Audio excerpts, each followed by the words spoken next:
Hey guys. What up, guys? Is it third day? Third day orientation. Third day. Making it, trucking through it. So, first things first. We got trucking through without trucking. Without trucking, exactly, dude. We got our shirts today. Bam. Trucker. And then this little Covenant emblem, signal, whatever, insignia outside. Covenant transport. It's pretty cool. I wish I could trade this in for the little gray one. Right. That would be cool. The gray one looks cool. I like that. The gray one does look cool. I like about that color scheme and the white and gray, and it's good stuff. They have a cool hat too. They have a black hat with a little Covenant logo here. I was like, that looks good. But so starting with day 3, what happened? We got things out of order here. We're trying to go over this beforehand, so we'll just tell you everything that happened today. Just don't remember the order was in. We were talking through it, and this is like third day of wave after wave of information and videos and data and just, and we're just like, I don't even know, dude. We just got like things that happen, and we're gonna throw them at you. Yep. So the first started off with the team fleet lead. Yeah, I believe it was the team fleet manager supervisor. Right. Again, we saw the other day, but and he was cool. He's very energetic. Energetic, engaging.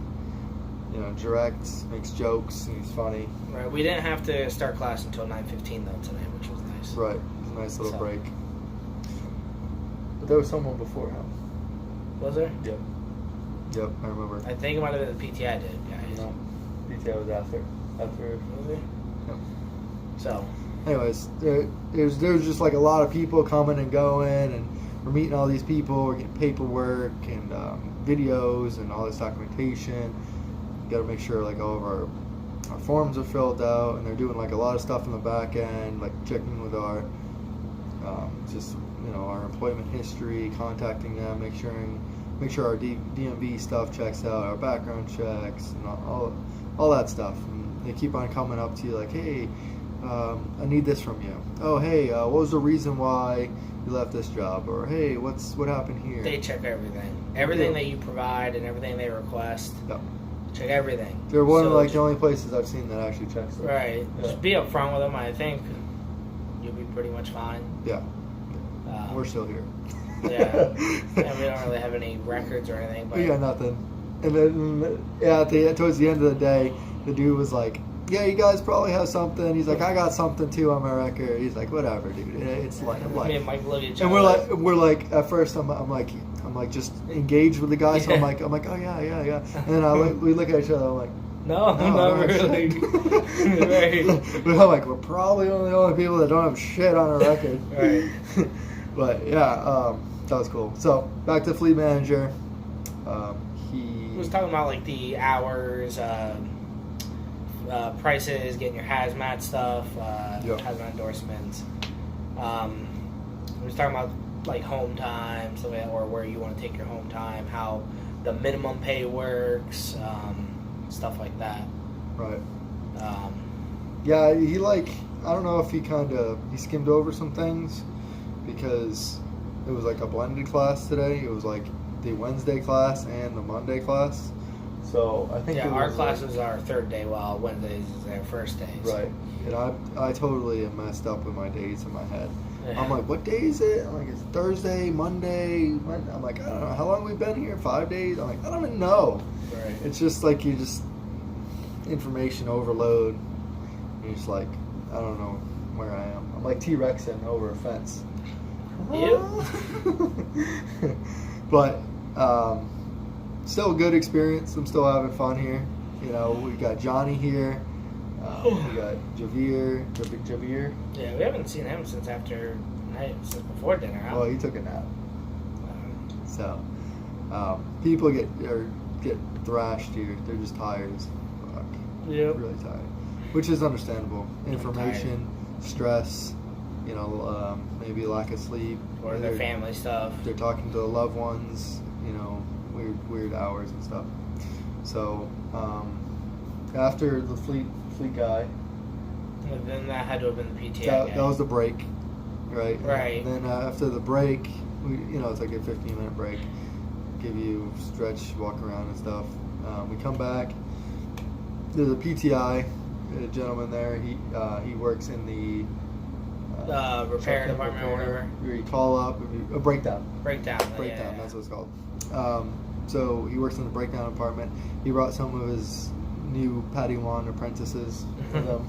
So they were lined up back there. They were just sitting there, just being new people, just like us. Right. He was just kind of giving us a little diagram of a PTI. I'm like, don't make me do a fucking PTI again. Right. Like, come on, dude. Well, they were just trying to show us like how they would like the PTI to be done because it covers the whole truck, and their PTI already does, but right. And they fill in some holes where you're lacking some information, like the steer tires. What PSI are they?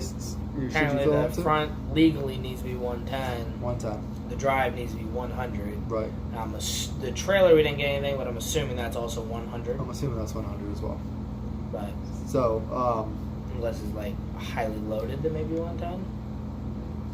I don't know. Right. Because it depends. Yeah. Well, there's more tires to support the load rather than the steer tires, so maybe that's okay. Yeah. So probably still 100 then.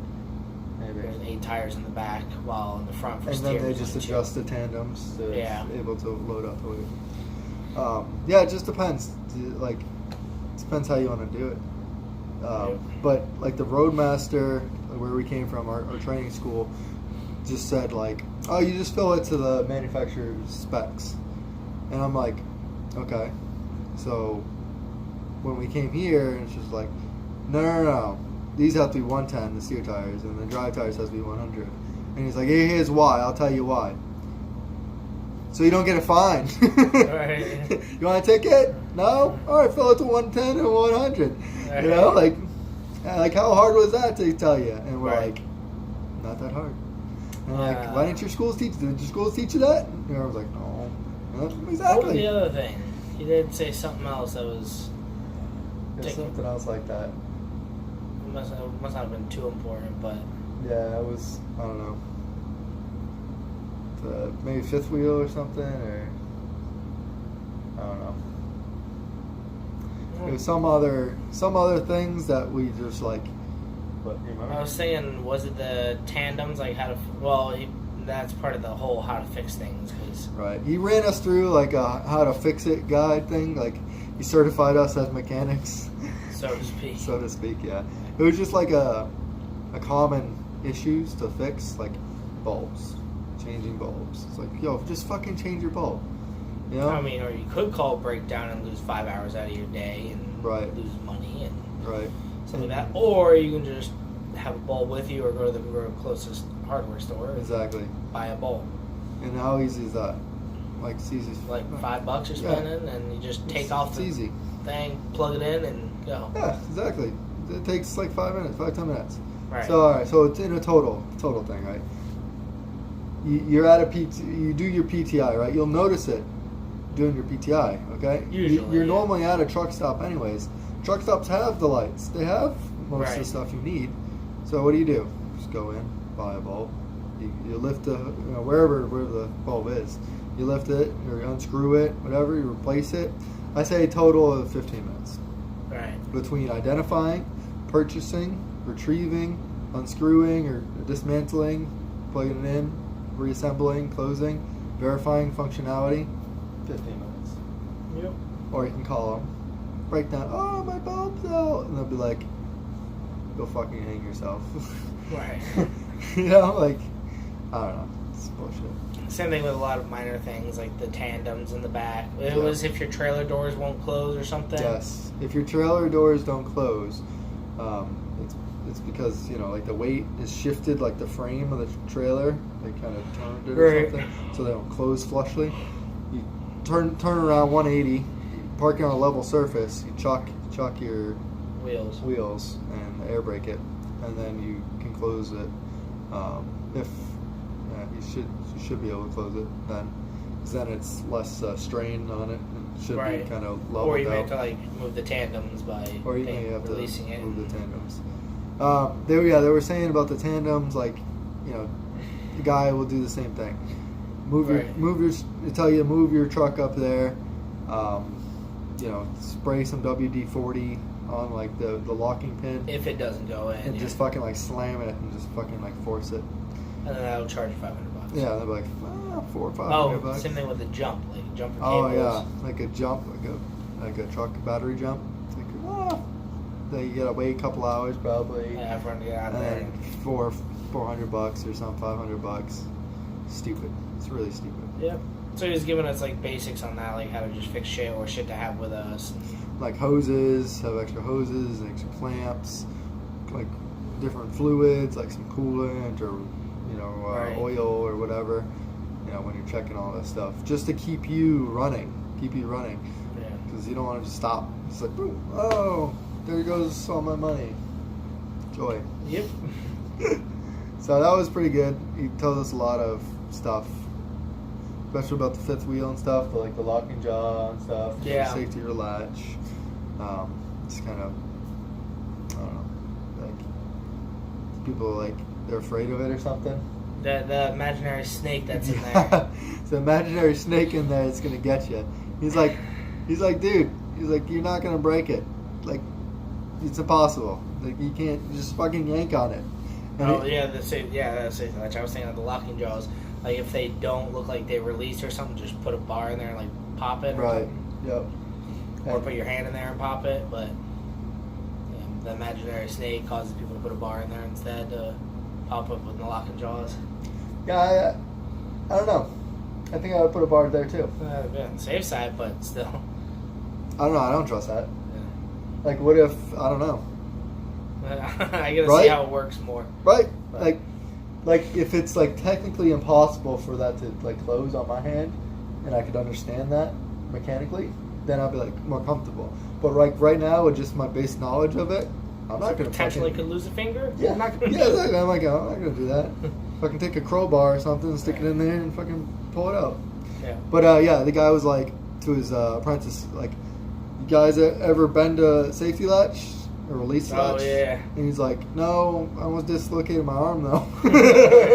He's like, yeah, you get yanking on it, and yeah, so let's just do that. What else did he do? Just the PTI stuff, right? Just kind of like Yeah, he went over stuff. like the PTI stuff. Just common sense stuff, like don't do this, pay attention to that. Shit's leaking, you know. Yeah. Like fucking tighten the hose or something. Mm-hmm. Check your fluids. Add more fluid. Check, make sure your owner manual. Oh. Oh, I wrote it down. Yeah, you did. me grab but it. the owner manual was for DEF, the rolling DEF. The regen. Yeah, that's right. Yeah, he told us more about the regen.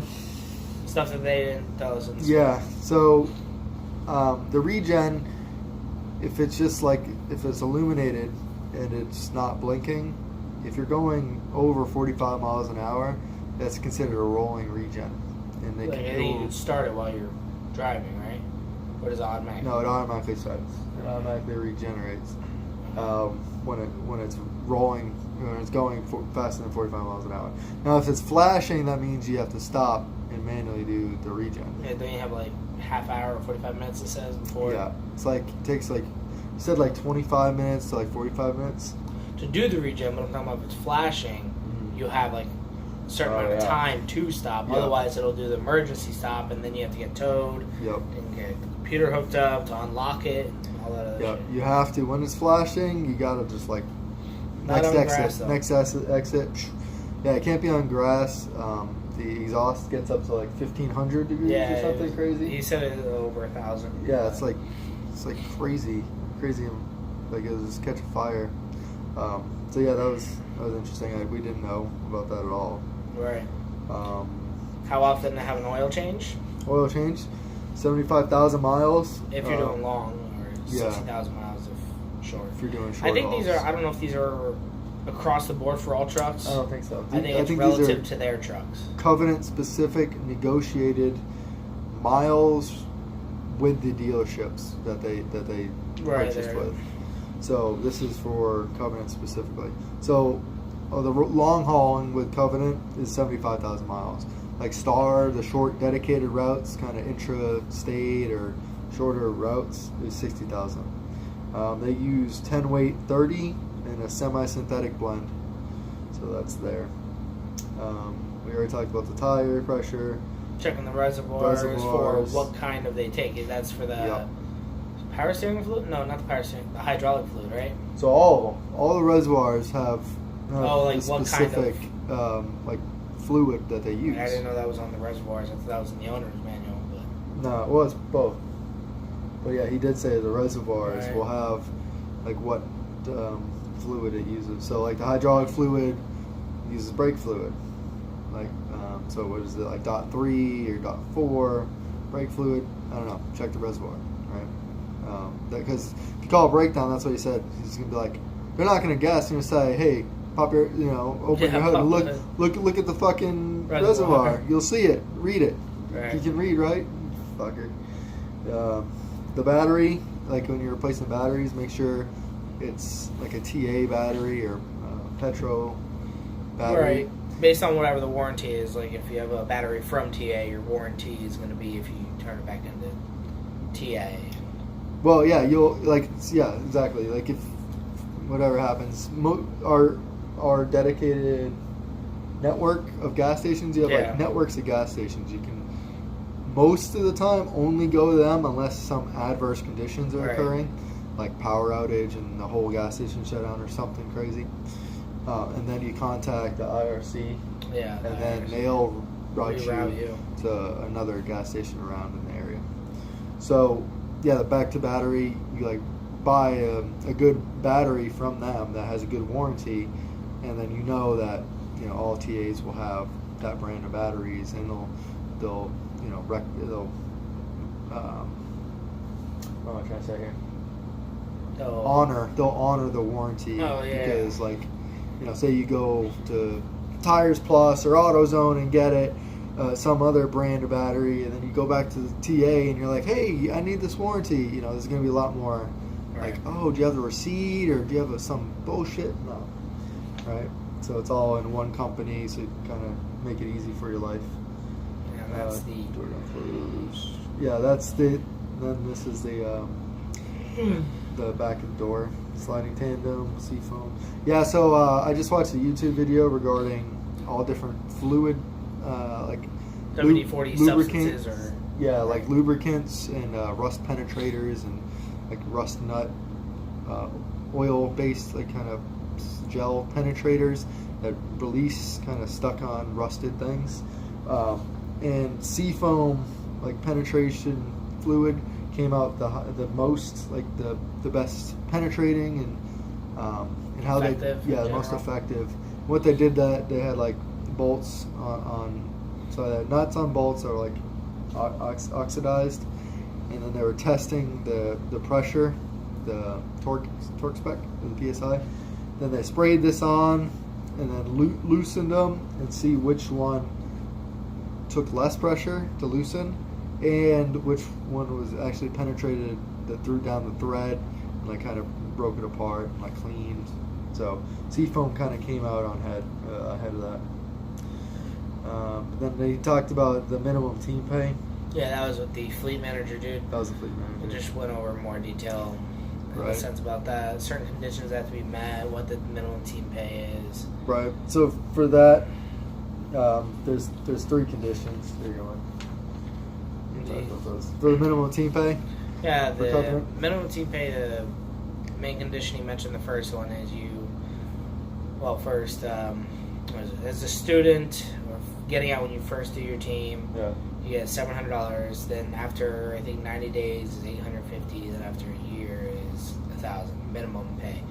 The only time you're qualified for that minimum pay is if you are hazmat endorsed and available for all 7 days. That's the only way. So, like, ideally, you wouldn't be less than that many. What is it? You wouldn't have that little miles to where you would need the minimum pay. That takes place into account though for like truck breakdowns, adverse weather conditions, right? Where you're sitting because of road snow or something, blockages, yeah, and you can't do runs. You're stuck in the snow for a week. Well, you're still going to get paid the minimum. For us, if it started, which is not going to be in the middle of summer, but stuck in the middle of a snowstorm for a week, we would get $700. Yep. Let me see here. Yeah, you need to be available all week. No extending. Yeah, no extending the your time available. What? Projected time available. Yeah, projected time available. PTA. Or availability or something. Like you're allowed to. Some people do it for like 5 hours after they drop their load. You have the ETA and PTA. ETA is when you're expected to drop off a load. PTA is when you're expected to be available after you drop off that load. Some people will extend it to like 5 hours. Sometimes it's like immediately. Sometimes an hour or so. Kind of how long you need to recuperate or get yourself together to do the next load.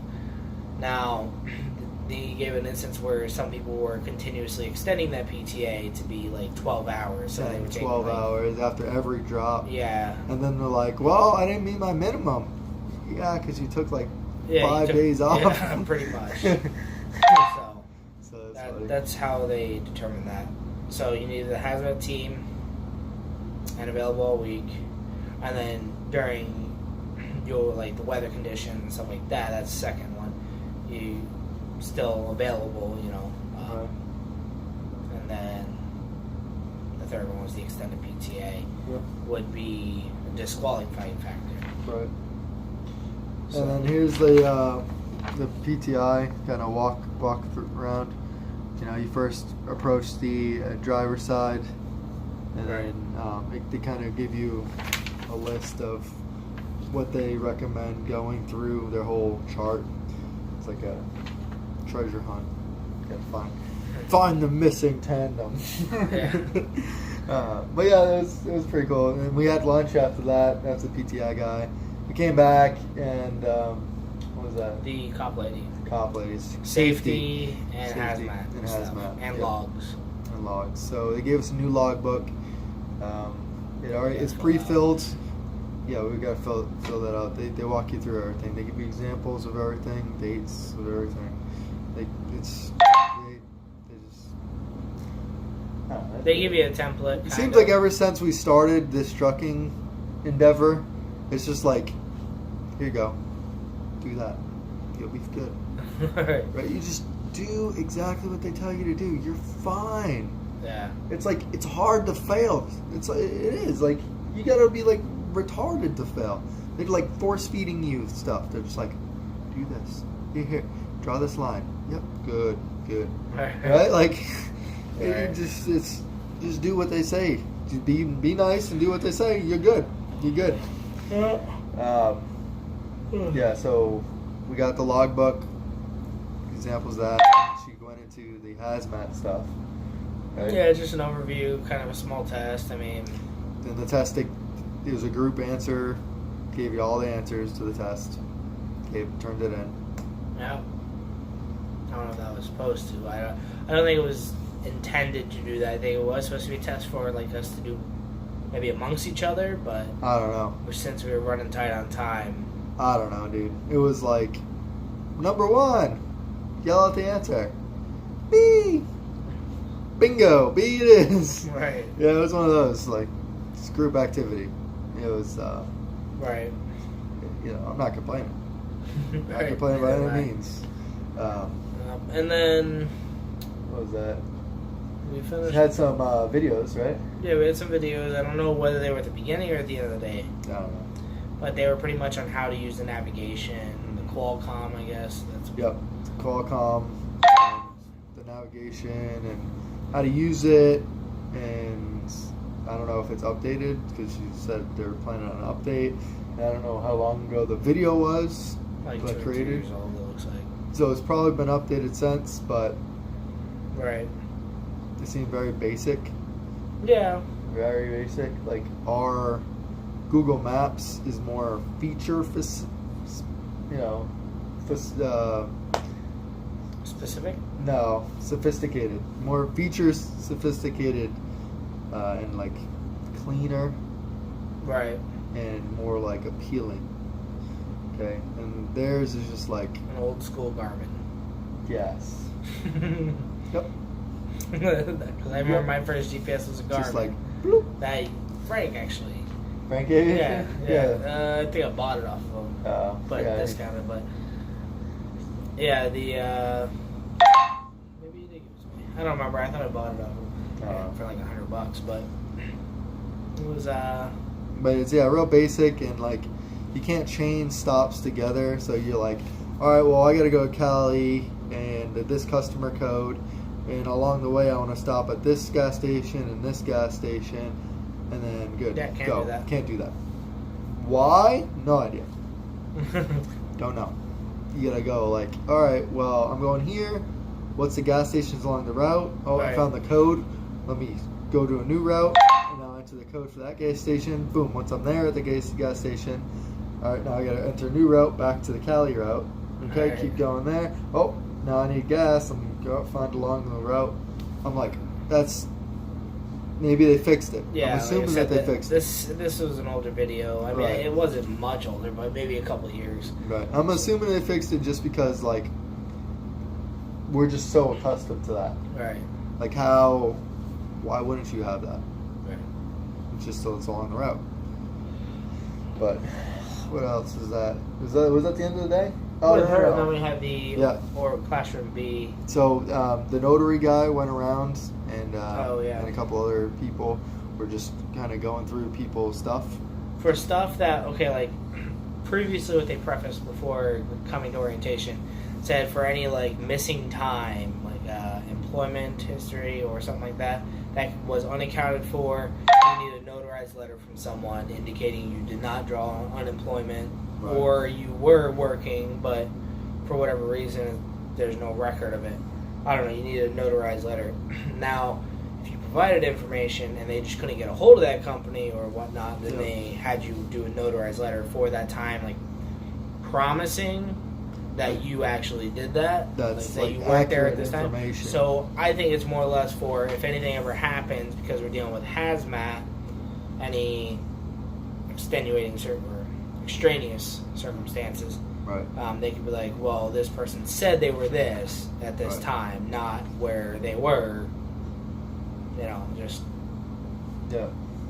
Right. kind of a liability thing. They're just holding on to it. So that's why I guess they go so much in depth to your background. I don't know. It just seems like it's Excessive. a little much. Excessive, yeah.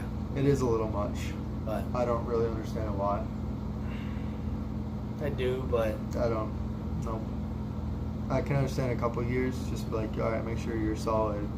Fucking not a crazy person for the last few years. But what's the matter with what I did 5 years ago? I'm literally like a different human being. well, yeah, but you're dealing with hazmat materials, which could be used But for explosives. They already do a background check. If the DOT does a background check and I pass it, Right, but if you do, depending on the clearance for certain companies, like my last company I worked for one of the there's contracts, no security clearance or nothing. well, to deal with hazardous materials, explosive materials, You get the hazmat, you get your fingerprints, stuff like that. But Yeah. for liability purposes, they want to also make sure they cover the bases. For example, well, if it's you background check. for It's certain different security from clearances, you need to employment. provide 10, 15, 20 years worth of what you've done. Like, yeah, That's retarded. for certain levels of clearance. Alright, for security clearance, like Right. government. Right, but if you're dealing with explosives or anything Well, we that don't. could be Yeah. combined to cause a giant disaster, they What they say? Nuclear or not? Mass destruction or something. Yeah, they in one of their videos. They're like weapons of mass destruction you have or something. Yeah. I'm like, bro, we're taking over the world. Right. Oh man, it was good stuff. And then after that, after the notary stuff, we went over to, because we were teaming, and we went over to see the senior president. Senior VP of Operations. Of operations. He's like the head guy there. Yeah. And pretty much telling us Pretty much that what they'll Pep take Talk- care of us, is like, look just be towards the honest, future. communication. Look towards the future. Yeah, kind of like a look toward the future, how the whole open door policy, like some companies isn't really an open door policy, but he was mentioning like, Yeah. you got your badge, you go to the security desk, they give you a band, you can go anywhere you want in the building. Yep. So Anywhere. like, you can go into his time. office, you can go to his boss's office. Yep. Just show up. You know. Show up. Just boop, I'm here. Yep. You can see whoever you want. You can talk to your fleet team. You can talk to your recruiter, which I want to try and do. Yep. You go talk to their manager, anything like that, without having to like schedule anything in advance. It's Right. as long as they're there, you can talk to them. Yeah, it was cool. I was like, wow. But at the same time, it just was odd that we got pulled off just to have a little pep talk. Right. It was only people who came in as a team, which I don't know. Well, it was a conversation that could have been for everyone, I guess. Yeah, I had a hard time understanding why that was specifically directed for us, and I couldn't find like an underlying answer for me. I'm pretty good at like kind of deciphering what the purpose is of something, and I didn't know what it was. Right. So the only thing left was just to take what he was saying at face value, to just say like, hey, we care about you. We're going to talk to you like human beings. We're going to treat you equal. Think about your future. We want you to be here. We want you to make money. We want you to make money for us. We want you to make money for you. We want you to be happy here. And there's other opportunities besides just driving a truck. Right. And they were also mentioning it's like, as long as you like communicate, they'll take care of you in a sense. Right. I mean, I'm sure like every other company, if it's too bad, they'll be like, fuck this. Yeah, they're like, we're not perfect, and we never said we're perfect. But talk to we us try to be good. Talk to us and we'll do whatever we can to fix it. Like, don't fuck up too bad. Just call us. Like, hey, I'm about to fuck up something. I don't know what to do. Help me. Right. No problem. We'll help you. Don't, whatever you, just stop what you're doing. A lot of other companies be like, well, you should know what to do. Yeah, they're like, you should just know what to do. Right. And then they're like, no, we'll help you. Don't worry. Right. We'll call the cops. We'll get everything fucking handled, situated, secured. That's for the U-turns. That's for like U-turns. Not for like not internal, to like get you in trouble. No. Not, hey, they forgot my paycheck or something. No. We'll call the cops. Right. Call the cops for you. Yeah, but it's pretty good. I don't know. I don't really have any complaints. I mean, there's a lot of videos. 60 videos. That's the only complaint is I would rather more of a human interaction where I could ask questions and stuff like that rather than just watching videos. You know what I think they could do? I think they can improve on this. They could take a portion of those videos and then play them like on the projector and then kind of like discuss it a little bit. Like interactive. Yeah, have like a person, like instead of just having like us spend hours in tunnel vision watching videos and then answering a couple question thing, right? Have like remove, I don't know, 10, 15 of the videos and play up there. And have those tests up there at first. Right. And then you can have them play, they'll talk about it a little bit and say, alright guys, go ahead and do that quiz real quick. I think that would be a little bit smoother transition. I agree. Yeah. So, other than that, I don't know. What else? What was it today? We went to Waffle House. So we were talking to some after the little team meeting of the VP of operations. We went to eat. What they have today? Spaghetti. Spaghetti, meat sauce. Not a Waffle House.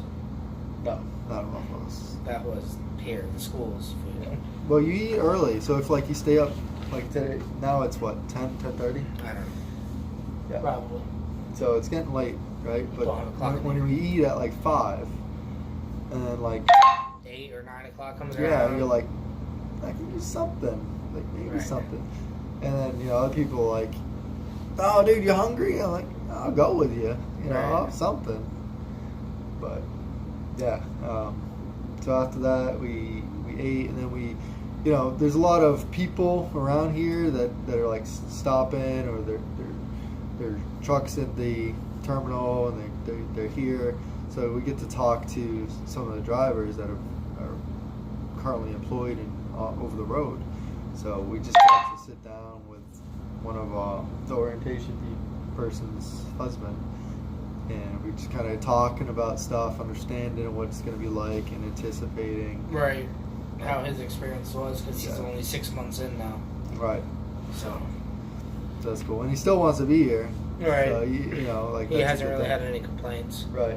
Even like if there's other places that pay a little more, he's just like, it's like, oh, I'm good here. I'm like, oh, that's good. Like that tells me it's like, oh, okay, that's good. Like in 6 months, I'll probably want to stay here. Right. That's important, you know. Then after that, we went to Waffle House, and it was funny. We had a fun time at Waffle House.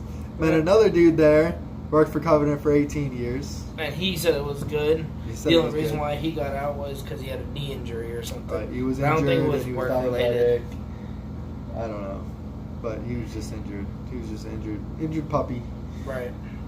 It happens, man. Yeah, but he said he would have still been there if it wasn't for his injury and stuff. Right. So that's good, encouraging to hear that.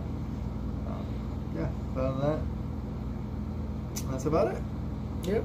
So hopefully tomorrow we get our employee IDs. Tomorrow morning we're gonna start the Smith system. Yeah.